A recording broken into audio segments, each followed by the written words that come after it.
Você grita, você bate a porta, você pisa tudo, você fala, você machuca. O ódio, ele pode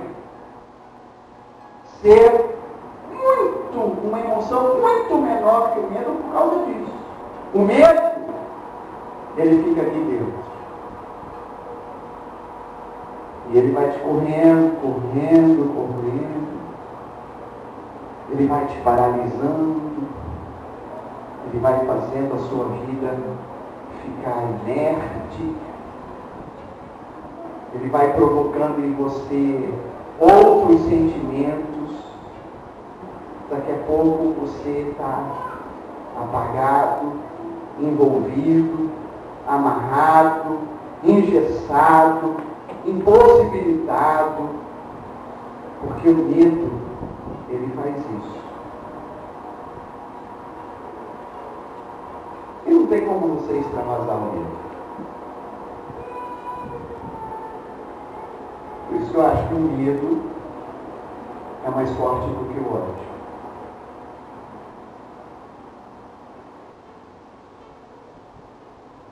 Você já sentiu medo de alguma coisa?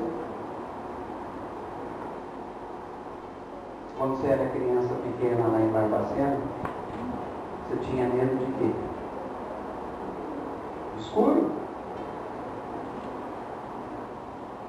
Do escuro não, da escuridão? Você tinha medo de quê? Na hora que sua mãe falava, meninos, vamos dormir, ela batia a mão assim no interruptor do quarto, ficava aquele breu. Você dormia tranquilo? Você consegue assistir filme de terror sozinho? Eu nem assisto filme de terror. E quando eu assisto com o pé em cima do sofá. Para correr o risco de alguém pegar ele e me puxar. Brincadeira, gente. Esse é um tio que eu tenho. Ele ama assistir filme de terror, mas primeiro, ele não assiste sozinho. Segundo, ele assiste só com o pé em cima do sofá. Até hoje, vai fazer 70 anos.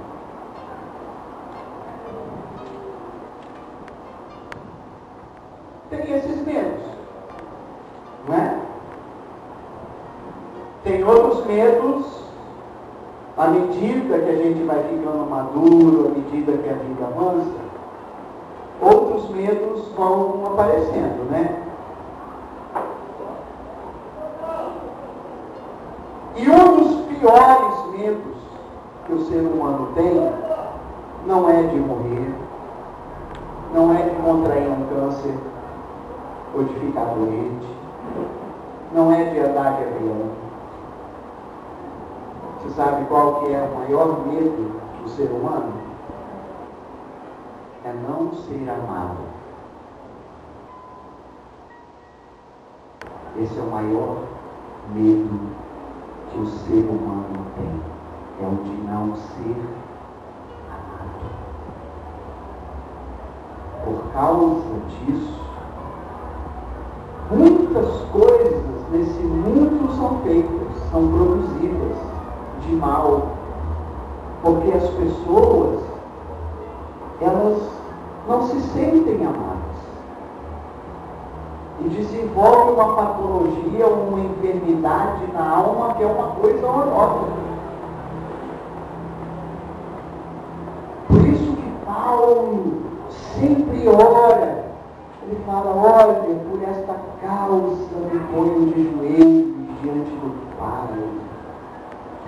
Ele fala, olha, a minha oração é para que vocês conheçam, é para que os homens conheçam, a humanidade conheça qual é a altura, a profundidade, a largura do amor de Deus que está em Cristo.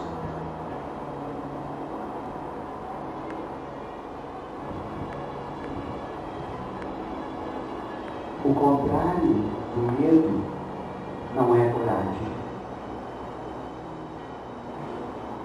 O antônimo do medo não é a ousadia. O antônimo do medo é o amor.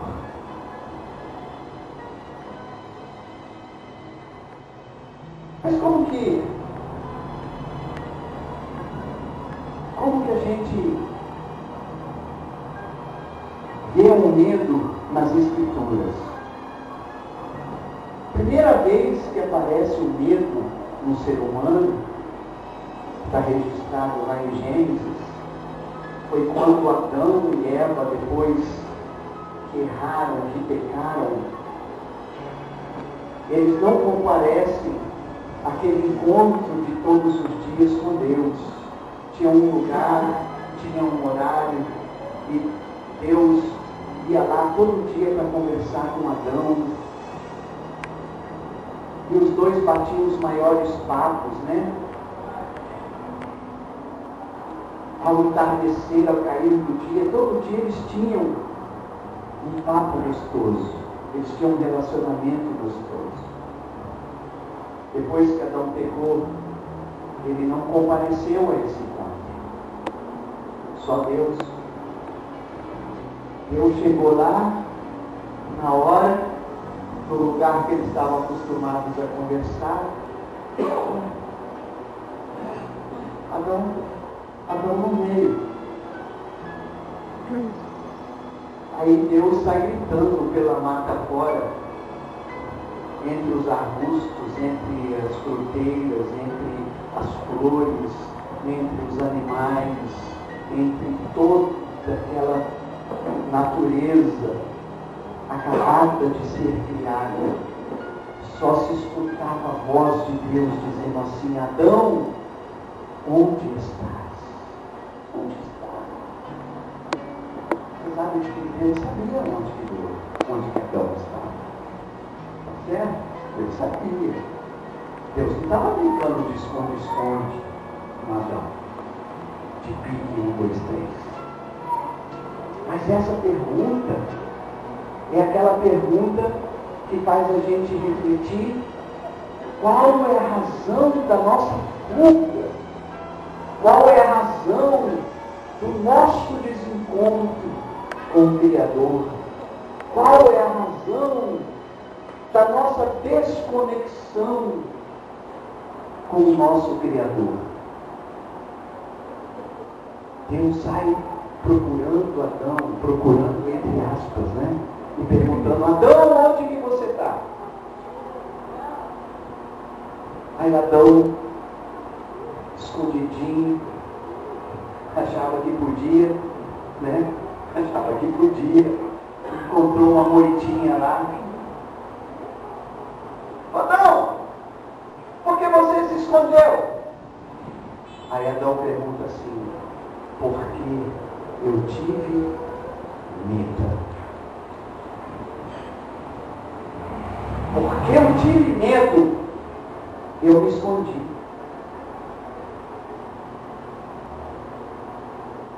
Porque eu tive medo. Adão sabia que tinha pisado na bola. Ele ficou com medo de Deus. Porque ele sabia quem Deus era. Mas ele teve medo. Ora, se antes do pecado, Adão tinha uma amizade maravilhosa com Deus, depois do pecado, o medo entrou no coração do homem. Será que Deus vai continuar gostando de mim? Será que Deus vai continuar me amando? Será que Deus vai querer continuar sendo meu amigo? Eu tenho medo. Estou com vergonha, e por isso que eu escondi. Mas Adão falou assim: porque eu tive medo. Não continuei, não fui ao encontro.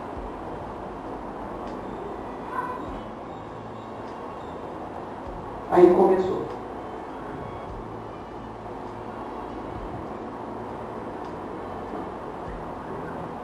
Agora, você sabe que tem medo bom e medo ruim.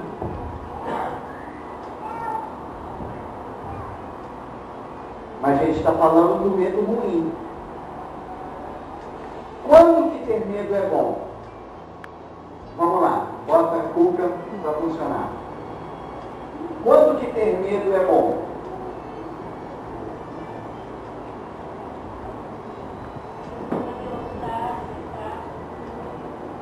Você está na estrada, aí o motorista começa a correr muito, seja ele quem for, o velocímetro 120, 130, 130. Tem gente que já começa a frear o carro, segura no banco, né? Ou segura naquele negocinho que tem um apelido feio. A pessoa começa a ficar arrepesada, com medo. Mas esse medo é um medo bom. Por quê? Porque ele pode evitar um acidente. Não corra, pelo amor de Deus. Vai mais devagar. Eu estou com medo.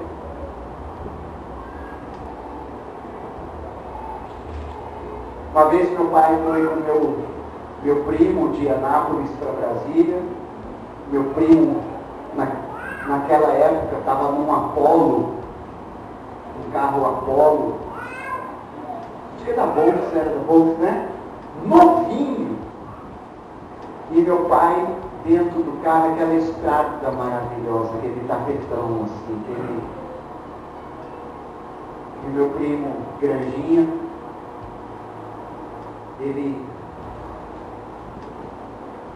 aí na hora que chegou nos 120, 130, ele olhou para o meu pai e falou assim: tio, não se preocupa não, porque os anjos estão ao nosso redor. Meu pai, muito espirituoso, olhou por ele e falou assim: rapaz, você acha que anjo é bobo? Na hora que você passou de 100, voou tudo.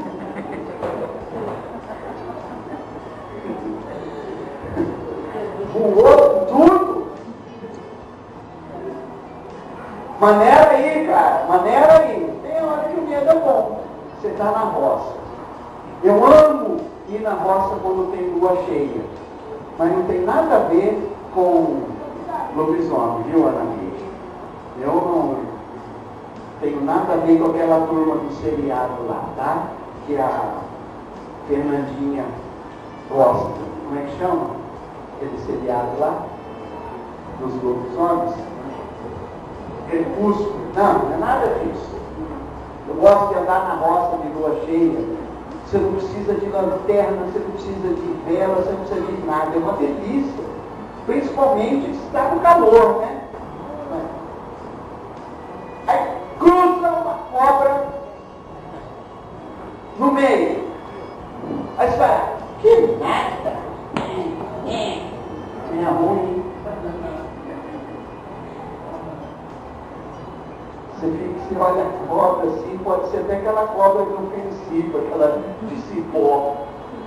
Mas meu filho, você dá meia volta, mas seu coração dispara, você vai na direção contrária da cobra.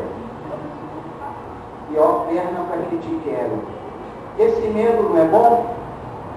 É um medo bom. Por quê? Porque ele vai fazer você não ser picado pela cobra. Então, por aí vai. Existe o lado bom do medo. Mas esse medo que Adão sentiu não foi um medo bom. Não foi um medo que preveniu. Foi um medo gerado pelo erro. Foi um medo gerado pela separação da comunhão com Deus. E a partir daí, o homem começou a experimentar essa emoção forte que existe dentro de nós.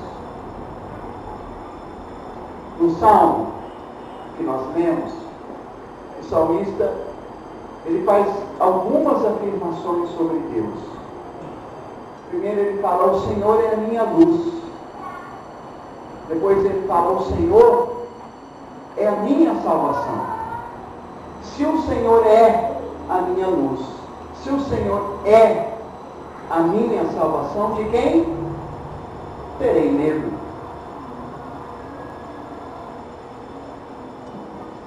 Os discípulos, depois da morte de Jesus, estavam trancados numa casa.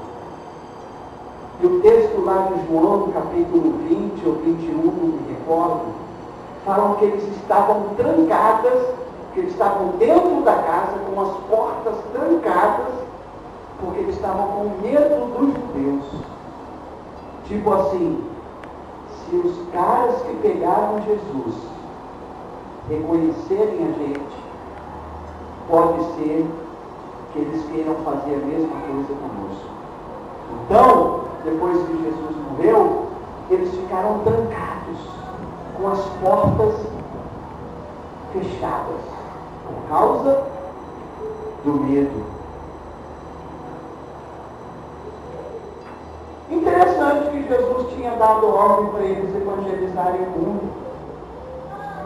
Interessante que eles tinham que ser testemunhas de Jesus, mas não, o medo fez com que eles ficassem trancados. E é isso que o medo faz na nossa vida. Eu tenho medo, Theo, de que não quero casar, eu adoro casar, eu quero ter filho. Mas sabe que eu tenho medo que o meu marido não seja essa pessoa que ele é hoje para mim. Então o medo já vai minando aquela relação de confiança que a pessoa tem na outra, né? O medo já vai corroendo. Ai, meu Deus, a minha firma me transferiu para outra cidade. Eu tenho medo. Eu vou ganhar mais. A minha família terá mais conforto. Mas eu vou ser arrancado do lugar onde eu nasci. Eu vou ser arrancado do lugar que eu estou acostumado. Eu vou ser arrancado do lugar, ou transplantado do lugar onde eu tenho relacionamentos significativos. Eu tenho medo do desconhecido. Eu tenho medo daquilo que eu não sei como é que é.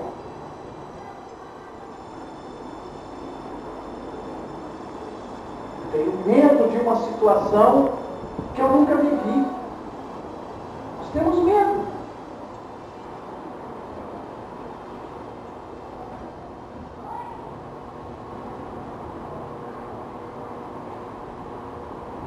João, na sua primeira carta, no capítulo 4, ele fala assim: filhinhos, no perfeito amor,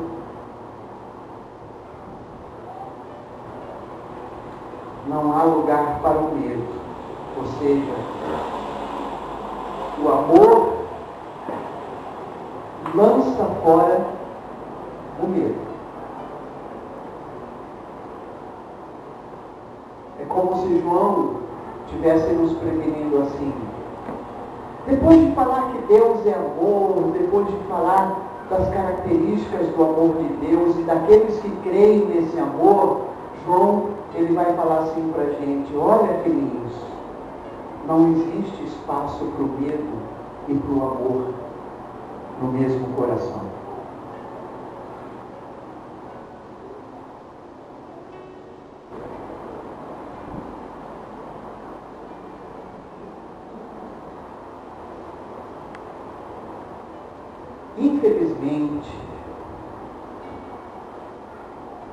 como se é colocado hoje pela religião, pelos sistemas religiosos. Infelizmente, muitos se impõem sobre os outros, porque eles conhecem muito bem o poder do mundo.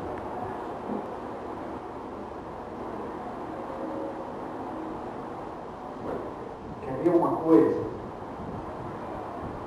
Quantas vezes já não viu uma pregação que, se você não entregar o dízimo, o gafanhoto migrador, cortador, destruidor, não sei o que lá mais. Quantas vezes você já ouviu falar assim: se você não entregar o dízimo, você pode gastar na farmácia. Aí o irmãozinho comprou um carro, tadinho. Diz o irmãozinho comprou um carro, tadinho. 86, mas inteirão. Primeiro carro dele, põe a família dentro, vai fazer uma viagem, vai lá para Muriqui, pega as vasilhas, enche de farofa. Entendeu? Que é uma delícia. Que é uma delícia. Não fala de farofeiro não, porque é bom pra caramba comer farofa na praia. Eu gosto. Ainda mais quando tem bastante frango, né? Tem gente que é chique, fica comendo aqueles camarão, não sei o que lá e tal. Depois passa o resto da semana no banheiro.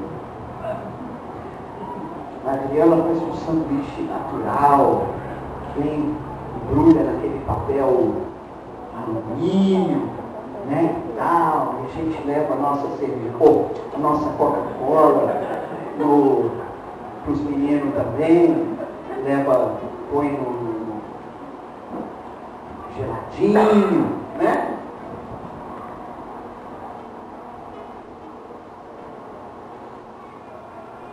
Aí, o camarada vai,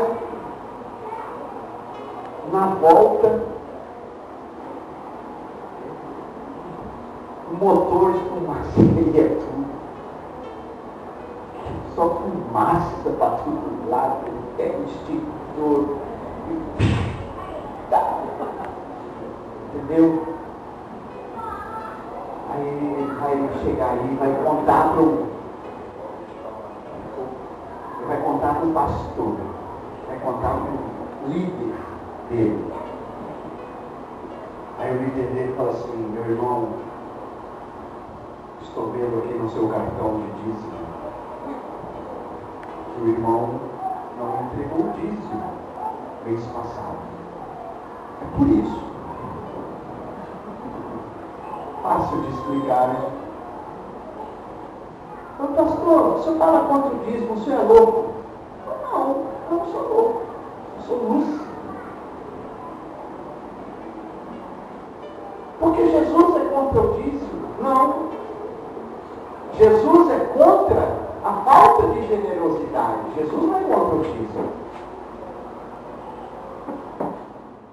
Se o senhor continuar falando desse jeito aqui, acabou a nossa igreja. Acabou a nossa igreja, pastor. Eu falei: a igreja não acaba. Porque a igreja, as portas do inferno não prevalecerão contra ela. Pode acabar esse lugar aqui, pode acabar esse culto que faz aqui, desse jeito, mas a igreja de Jesus não acaba. Ela é coluna e baluarte da verdade. Sabe por que eu estou falando isso? Estou falando isso como um exemplo de tantas outras coisas que atrapalham o relacionamento, o nosso relacionamento saudável com Deus, por causa do medo.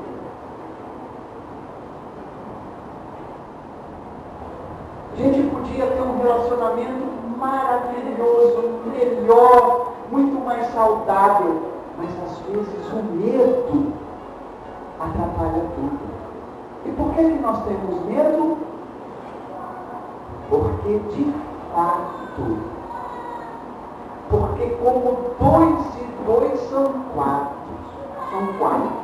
no fundo do nosso coração, da nossa alma, nós não temos certeza que Deus nos ama. Olha para quem está do seu lado e fala assim: é mais fácil acreditar em Deus? Bora lá, fala aí, irmão. É mais fácil acreditar em Deus do que crer que Ele nos ama. É ou não é? Acreditar em Deus é fácil. O Criador de todas as coisas. Olha aqui, vamos provar que Deus existe. Vamos viver. Fácil acreditar em Deus. Agora, acreditar que Ele te ama, é uma outra história.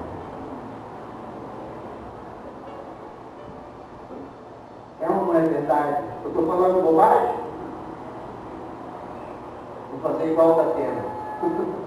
Ou eu estou errado? Não é verdade?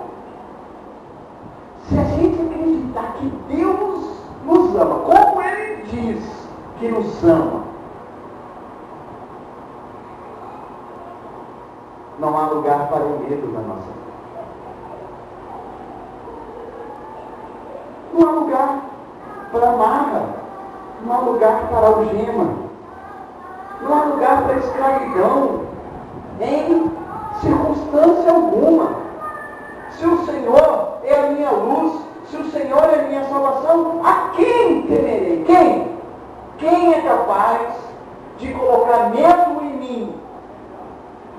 Quem? Quem é capaz de colocar medo em mim? Agora tem outra. Às vezes ninguém coloca medo na gente. Às vezes o pior medo não é aquele que os outros colocam. É aqueles que a gente tem, que são nossos.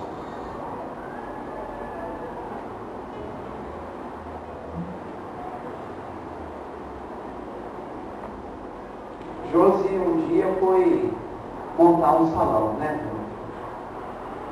Foi montar o seu salão, não foi? Trabalhava em casa e tal, freguesia foi aumentando, graças a Deus, e PPP, e ela foi montar um salão. Você teve medo?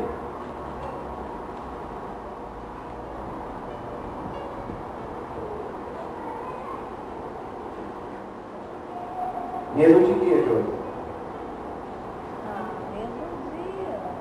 Não dá certo? Não dá certo, né? Investir numa coisa que eu não tinha, na verdade, e dá tudo errado. E aí? Você venceu o medo? Aí que eu tenho um marido que falou assim: não, vamos, se não der, a gente volta para trás, vamos embora. Vamos embora. Deus abençoar para Misericórdia de Deus. Renan, Deus usou ele para pegar na sua mão e falou: vamos embora. Se der certo, Deus. Se não der, não deu. O não a gente já tem, assim que ele falou: o não a gente já tem, vamos atrás do sim. Se a gente conseguir, não. Desse jeito. Se ela tivesse escutado o medo, quem pôs esse medo nela? Ninguém. Ela mesma tem esse medo. A gente mesmo tem esse medo. Quando a gente foi montar um negócio lá em Vila Nova, sorveteria lá em Vila Nova, e muita gente chegou pra gente e falou assim: não, aqui já teve não sei quantas, todas já fecharam, e não sei o quê. E eu aprendi numa aula de marketing que eu tive, muito tempo atrás, que cuidado quando você tem uma novidade. Tipo assim, você descobriu, você inventou a roda. Você pergunta: mas por que ninguém inventou ainda? Você tem que fazer essa pergunta. Se abriu um monte aqui e todas fecharam, por que a minha não vai fechar? Não é? Não dá um certo medo? Mas no nosso caso, foi necessidade. A gente nem luxo de ter medo podia ter. Ou a gente abria, ou a gente abria. A gente tinha que comer arroz e feijão. A gente tinha que ter um lugar que pudesse pôr um din-din no nosso bolso. Aí a gente abriu, recém tinha passado o inverno, e a gente abria as portas sobre as duas portas e ficava lá igual um tongue. O dia inteiro. O primeiro dia que vendeu R$30, mas a gente ficou alegre. Custou vender R$30. E aquele sentimento batia no coração. Será que o pessoal está certo? Será que a gente também não vai virar? E vem aquela coisa. Muita gente chama isso de diabo. Pastor, o diabo está falando comigo. Que diabo nada, rapaz. O diabo é o seu medo. O seu medo que é o seu diabo. Que diabo de medo é esse? E a gente não quer admitir que nós temos medo. É mais fácil a gente falar que é o diabo que está conversando com a gente. Mas o diabo é a gente mesmo, em muitos casos. O diabo é o nosso próprio medo. Bom, resumindo, fizemos 2 anos e meio já, né? Fizemos 2 anos e meio, apanhamos, aprendemos, estudamos, e tal. Hoje a gente olha assim e fala, puxa vida, se a gente tivesse ficado com medo, se a gente tivesse ouvido tudo que os outros falaram para a gente não ir, a gente estava algemado. Até agora.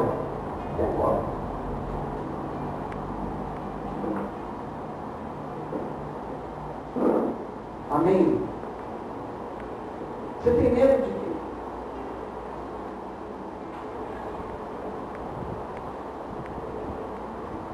Encontrei com Idalina, nossa querida irmã Idalina, essa semana na rua, ontem de manhã, eu e a Adriana encontramos com ela na rua. Linda que ela está. Idalina não muda, parece que toma formol aquele trem. Não muda. Idalina, você olha para ela, daqui a 5 anos, está a mesma coisa. Isso aqui é segredo que ela tem. As netinhas já tudo crescidas, já pensando em faculdade, essas coisas, família linda. E Dalina um dia chegou para mim e falou assim, pastor, eu queria estudar. E por que você não estuda? Ah, porque faz muito tempo que eu saí do colégio. Eu falei, daí?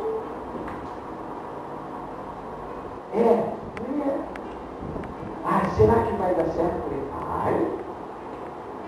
Ela foi, fez a matrícula lá naquele supletivo no Barbará. Em 2 anos, ela concluiu o 2º grau. Depois mudou de Barra Mansa para Caçapava.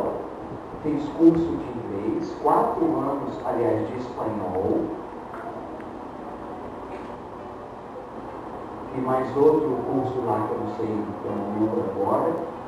E é uma pessoa feliz, uma pessoa realizada, apesar da idade.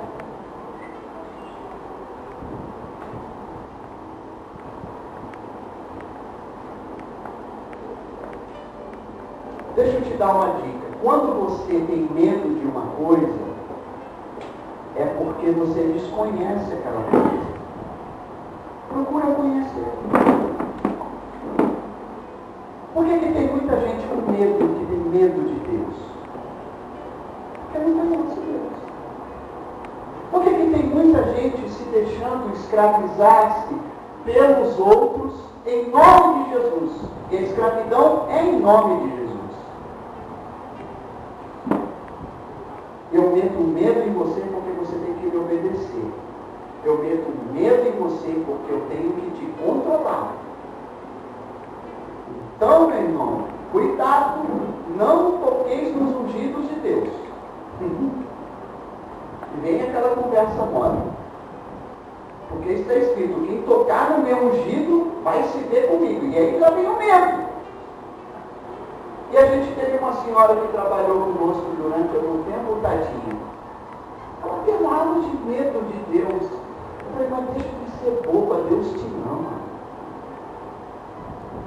Eu estou querendo que você tenha medo deles, porque eles querem controlar a tua vida.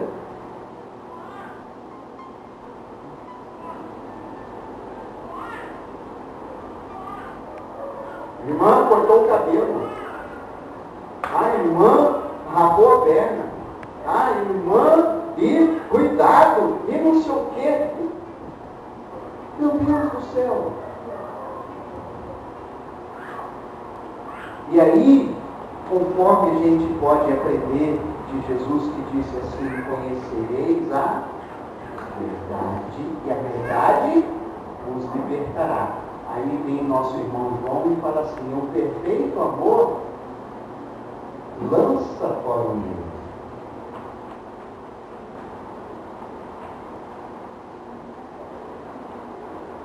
Liberdade para quê? Para quê? Para você se relacionar de uma maneira gostosa e saudável com Deus. Que tipo de relacionamento é esse? É você poder ser o que você é. Sem medo. Você ser o que você é. Ah, mas eu bebo. Seja o que você é na presença de Deus. Ah, mas eu fumo. Seja o que você é na presença de Deus. Ah, minha linguinha coça quando eu me como. Seja fofoqueiro na presença de Deus. Seja o que você é, porque você não pode ser o que você não é. Mas pelo amor de Deus, seja completo. Seja completo. Porque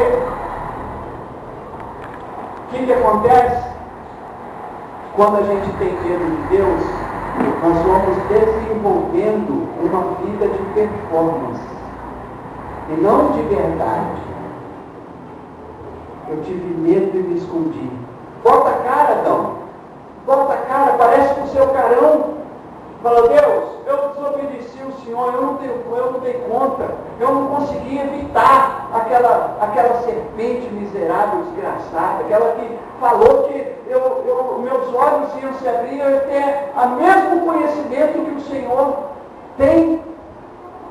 Resumindo, Deus, eu quis ser igual ao Senhor, eu quis ser Deus, eu também quis ser Deus, e eu caí na conversa da serpente. Não, ele não foi sincero, ele não foi verdadeiro, ele procurou se esconder por causa do medo.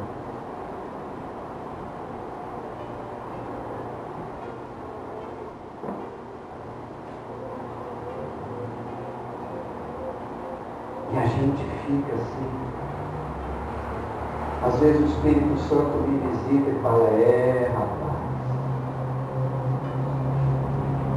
eu fico quietinho. Para onde eu fugirei da tua face?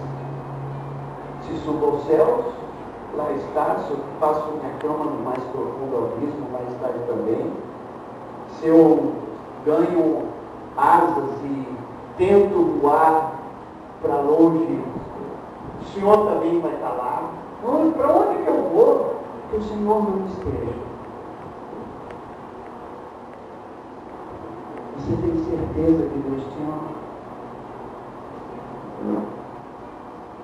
Você tem certeza que Deus ama você? Não só o que você faz de bom, mas Deus ama você também fazendo as coisas de errado.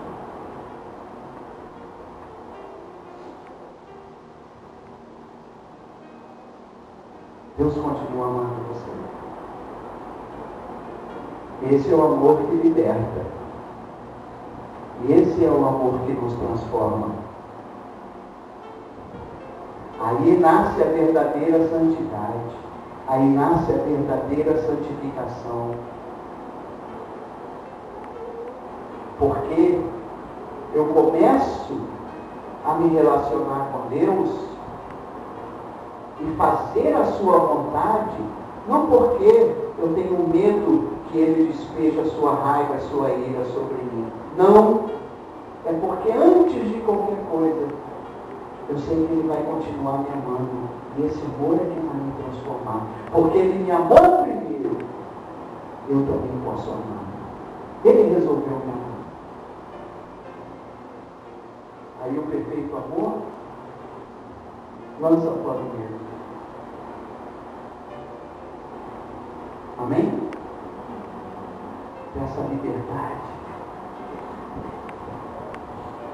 Sem amarra, sem algema, sem nada. Nem mental, nem espiritual, nada. Para você ser essa pessoa linda que você é, única, maravilhosa que você é, do jeito que você é.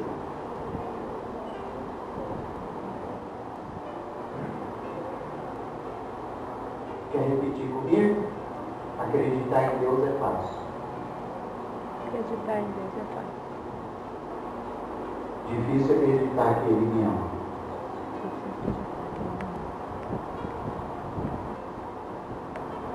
Amém? Olha aqui, é para a gente não esquecer.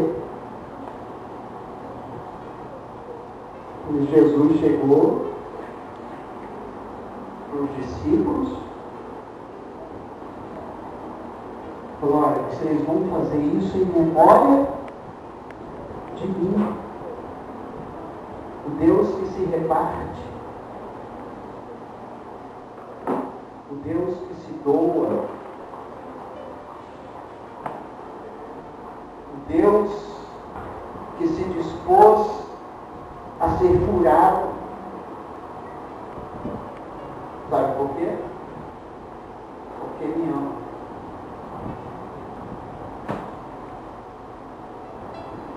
Eu devo muita coisa para Deus. Você acha que Deus quer ter um relacionamento de banco com você? Não? Você acha que Deus quer ter um relacionamento de agiota com você?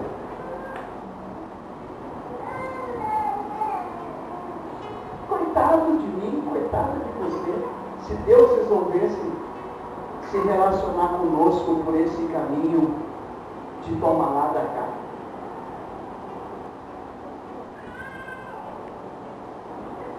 Mas pela graça sois salvos mediante a fé. Isso não vem de vós, é dom de Deus. E graças a Deus que Ele nos conduz em triunfo. Graças a Deus. Que nós temos o Espírito em nós, o Espírito de Cristo em nós.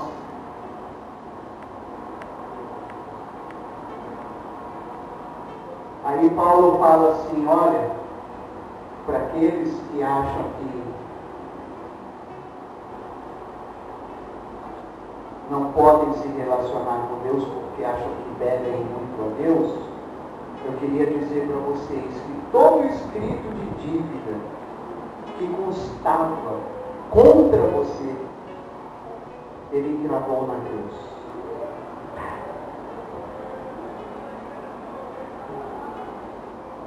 Começou a fazer chamada. Theo, Gabriel, vê a dívida do Theo, gente. Meu Deus.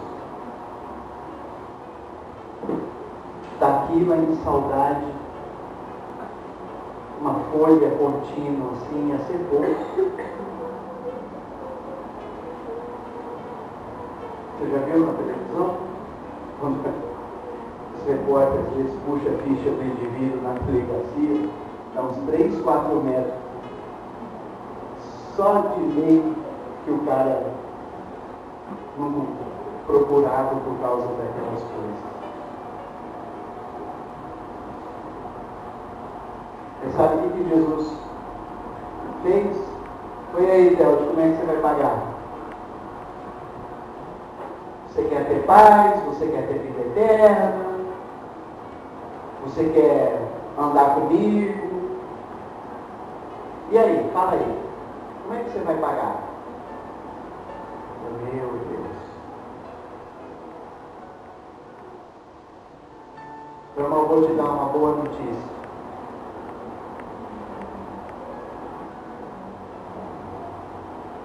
Sua dívida já foi paga. Quem pagou para mim? Quem é essa pessoa que pagou para mim? O nome dele é Jesus de Nazaré. Mas era muita coisa. Eu falei, não foi só sua, não. Foi de toda a humanidade. Mas esse cara é muito rico. Eu falei, não foi com ouro. Não foi com prata. Mas foi pelo seu sangue precioso.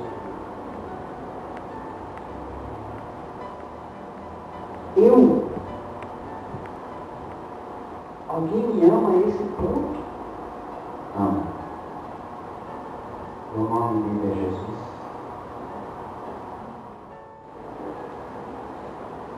O senhor não vai fazer nada nos trabalhos com os adolescentes da igreja? Eu não. Mas você não acha que os adolescentes precisam de uma programação? Eu falei, não, eu acho que eles precisam de um relacionamento saudável com Deus. Que programa? Né? Vou falar um negócio aqui, isso pode até ficar escandalizado. Mas às vezes é melhor ir no shopping do que uma programação de igreja, né? É coisa chata.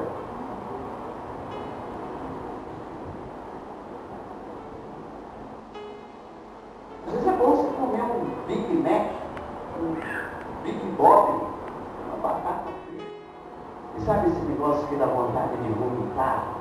Esses modelos prontos, essas coisas enlatadas que vêm dos Estados Unidos, que a igreja tem que ser assim, que a igreja tem que ser assado.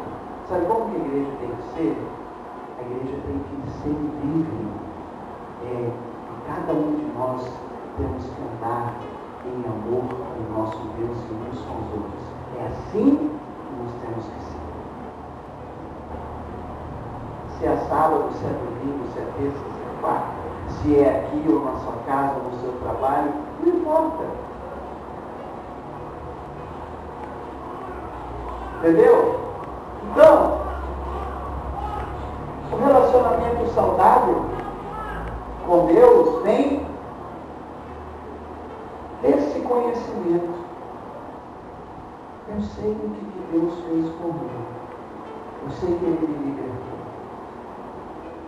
E Jesus, tão inteligentemente, falou, não quero que vocês esqueçam o tanto que foram amados por mim, a ponto de eu derramar meu sangue e entregar meu corpo.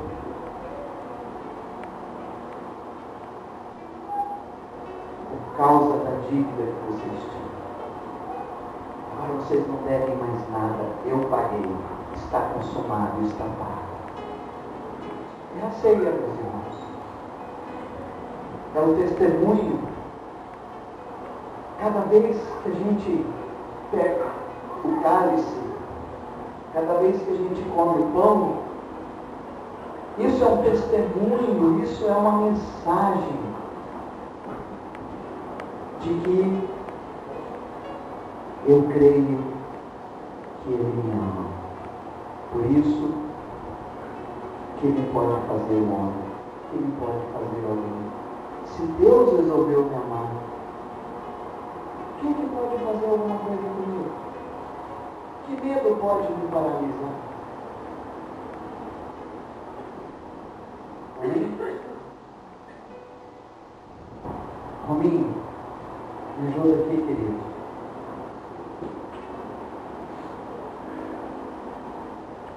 Vou pedir para o eu e carinho.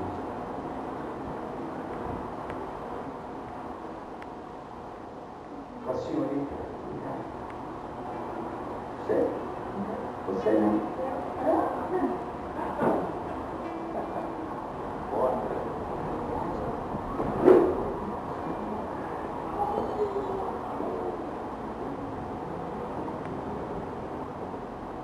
Mariana, venha ajudar a gente.